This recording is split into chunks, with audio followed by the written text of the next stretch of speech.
Hi friends, welcome to కొత్తగా చందమామ కథలు. ఈరోజు మనం పేద పడుచు అనే కథ చెప్పుకుందాం. పూర్వం రామాపురం అనే గ్రామంలో వీరయ్య అనే ఒక రైతు ఉండేవాడు. ఆయన పొదుపుగా జీవించి తనకు గల భూవసతిని పెంచుకుంటూ వస్తున్నాడు. ఆయనకు రఘు అని ఒక్కడే కొడుకు. రఘుకు పెళ్ళిడి వచ్చింది. వాడికి కట్నంతో పిల్ల వస్తే ఆ కట్నం సొమ్ముకు తన వద్ద కూడబెట్టిన సొమ్ము చేర్చి మరికొంత పొలం కొనే ఉద్దేశంలో ఉన్నాడు వీరయ్య.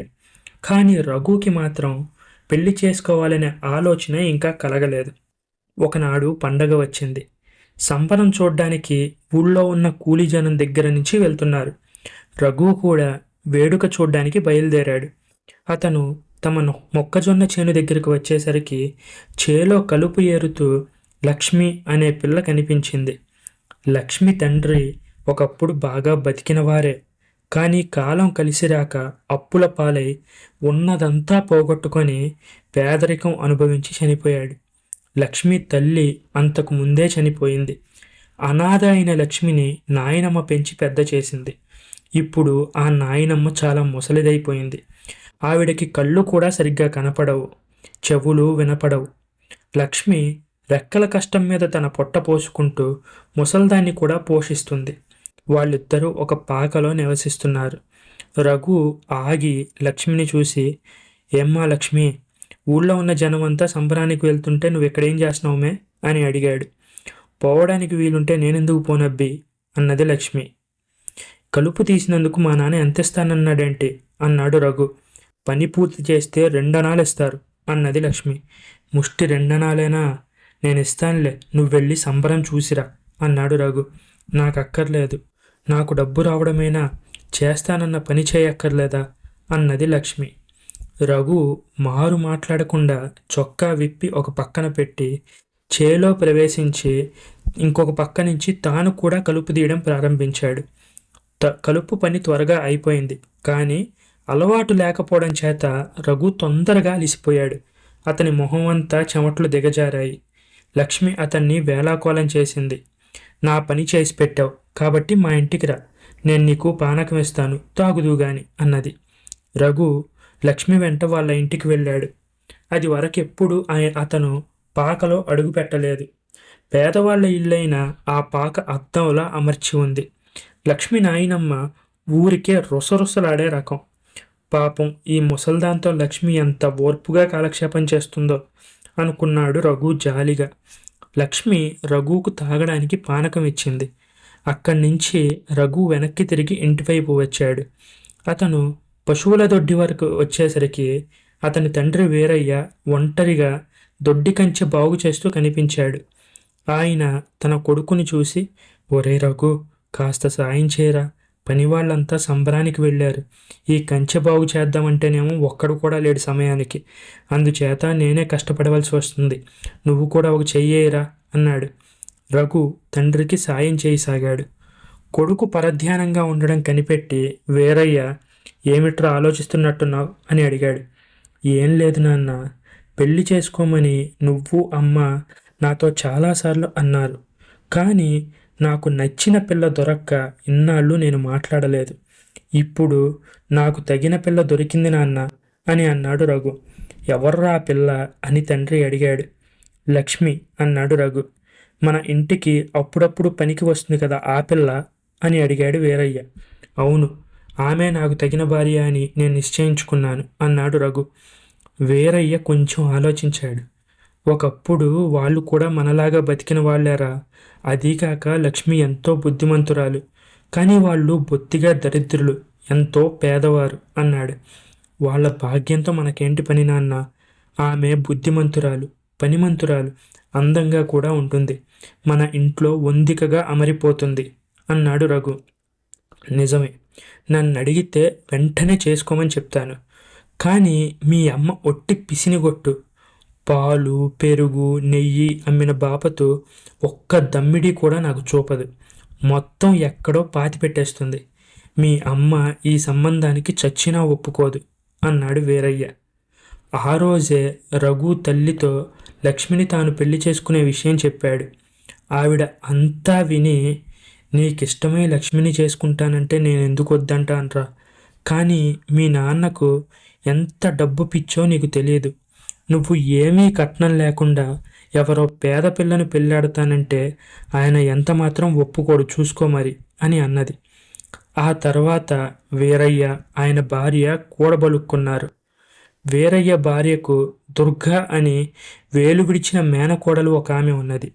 దుర్గను రగ్గుకిచ్చి పెళ్లి చేయాలని ఒకప్పుడు పెద్దవాళ్ళు తమలో తాము అనుకున్నారు. ఆ దుర్గకు 500-600 విలువ గల ఆస్తి ఉంది. ప్రస్తుతం ఆ పిల్ల బస్తీలో ఉంటుంది. ఆ దుర్గను తీసుకువచ్చి 1 నెల రోజుల పాటు తమ ఇంట్లో ఉంచుకుంటే రఘు మనస్సు లక్ష్మి మీద నుంచి దుర్గ మీదకి మళ్ళుతుందని వీరయ్య అతని భార్య అనుకున్నారు. ఈ విధంగా పేదపిల్ల కోడలుగా వచ్చే ప్రమాదం తప్పుతుందని పన్నాగం పన్నారు.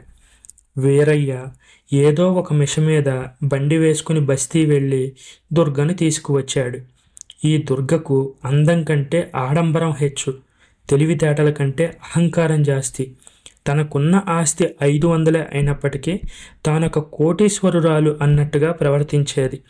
ఆమె వచ్చింది మొదలు ఇంట్లో ఇటు వస్తువు అటు పెట్టలేదు, అటు వస్తువు ఇటు పెట్టలేదు. తాను కూర్చున్న చోటంతా చెత్త పేర్చిపెట్టేది. తన సొంత పనులకు కూడా అందరినీ పురమాయించేది. పల్లెటూళ్ళలో తనకు ఏమీ తోచడం లేదు అని అనేది. విసుగు విరామం లేకుండా వాగుతూ ఇతరులను కూడా వారి పనులు వారిని చేసుకొనిచ్చేది కాదు. రఘుతో తల్లి, నాయన దుర్గ బస్తీలో పెరగడం వల్ల కొన్ని బస్తీ పద్ధతులు నేర్చుకుంది. కానీ దాని మనసు చాలా మంచిది. అది నీకు పెళ్ళామైతే మనకు 500 రూపాయల ఆస్తి కూడా కలిసి వస్తుంది. మీ నాన్న ఎంత సంతోషిస్తాడో మాటల్లో చెప్పలేను. అందుచేత నువ్వు దాన్ని సంతోషపెట్టడానికి ప్రయత్నించు అని అన్నది.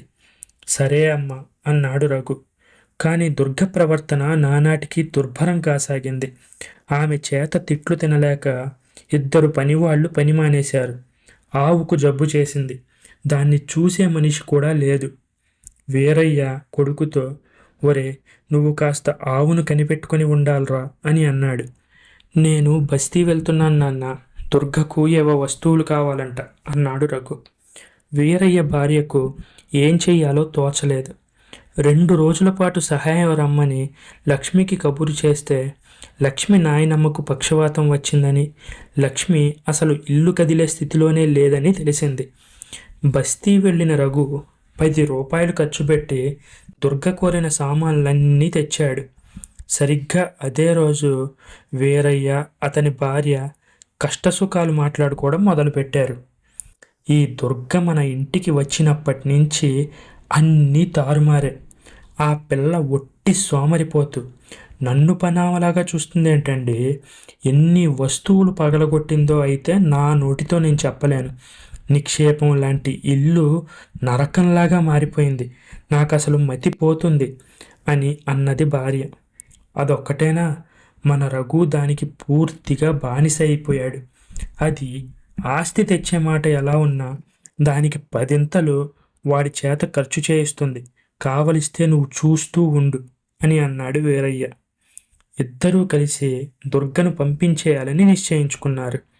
వీరయ్య ఏదో పని మీద బస్తీకి వెళ్ళవలసినట్టు నటిస్తూ దుర్గను కూడా తన వెంట పెట్టుకుని వెళ్ళాడు. ఆ రోజే వీరయ్య భార్య లక్ష్మి ఇంటికి వెళ్ళింది. లక్ష్మి, మీ నాయనమ్మ ఈ స్థితిలో ఉండగా నేను నిన్ను పనికి రమ్మనడం ఏమాత్రం బాగోదు. కాబట్టి మీరు ఒక పని చేయండి. మీరిద్దరూ మా ఇంటికి వచ్చేయండి. అక్కడే ఉండండి.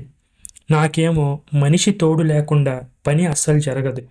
మీ నాయనమ్మకు కావాల్సిన సదుపాయాలన్నీ నేనే చేస్తాను అని అన్నది. ఆ రోజే లక్ష్మి తన నాయనమ్మతో సహా వీరయ్య గారింటికి వచ్చేసింది. లక్ష్మి అడుగు పెట్టగానే మళ్ళీ ఇల్లు ఎప్పటిలా మారిపోయింది. ఎందుకంటే ఇంటిని తీర్చిదిద్దడంలో లక్ష్మి ఎంతో సమర్థురాలు.